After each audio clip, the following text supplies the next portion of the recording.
কি সুধিলে মানে আচলতে ভিতৰতো কি সুধিছে আমাক কোৱা লাও নাই কিন্তু কথাটো এইখিনিয়ে গোটেই ঘটনাটোৰ উইটনেছ হিচাপে মোক মাতিছে আৰু ষ্টেটমেণ্ট ল'বলৈ মাতিছে সেইখিনি আৰু সাংস্কৃতিক অনুষ্ঠানটো লগে লগে বাতিল হৈ গ'ল এইটো মই আগতেও কৈছোঁ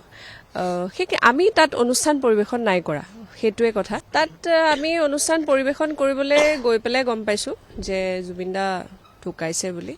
চ' লগে লগে আমাৰ সাংস্কৃতিক অনুষ্ঠান বাতিল হৈ গৈছে সেইখিনি আৰু বৰ্তমান ইয়ালৈ গোটেই যিহেতু ঘটনাটোৰ এতিয়া তদন্ত চলি আছে আপোনালোকে গম পায় গতিকে তাৰ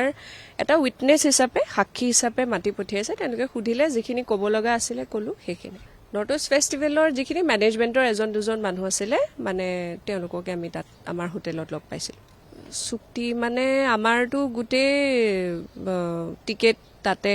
খোৱা থকা সেইখিনি তেওঁলোকৰ ফালৰ পৰা কৰি দিছিলে সেইখিনি চুক্তি আৰু কি ক'ম বেলেগ সেইখিনিতো মই আপোনালোকক ক'ব নোৱাৰিম অনুষ্ঠানটোৰ লগত জড়িত আৰু সেইখিনি আৰু আমি ইয়াৰ পৰা কেনেকৈ গ'লোঁ কি হ'ল যিখিনি জানিব লগা কথা আৰু সেইখিনি আৰু মোক আকৌ মাতা নাই যিহেতু এটা উইটনেছ এটা গোটেই মানে ঘটনাটোৰ সাক্ষী হিচাপে মোক মাতিছে আৰু যিখিনি ক'ব আমি ইয়াৰ পৰা আমি তাত 19 তাৰিখে পাইছোঁগৈ যিদিনা ঢুকাইছে জুবিন দা সেইদিনা আমি ৰাতিপুৱা দুপৰীয়া আমি দুদিন পিছত আহিলোঁ যিহেতু আমাৰ ফ্লাইট তেনেকৈ কৰা আছিলে আমি তাৰপিছত নাই আমাক কাকো এলাউ কৰা নাই মানে যাবলৈ আমি জুবিন দাক দেখিব নাপালোঁ মই ইয়াত আহি পেলাইহে সৰু সজাই তেওঁক দেখা পাইছোঁ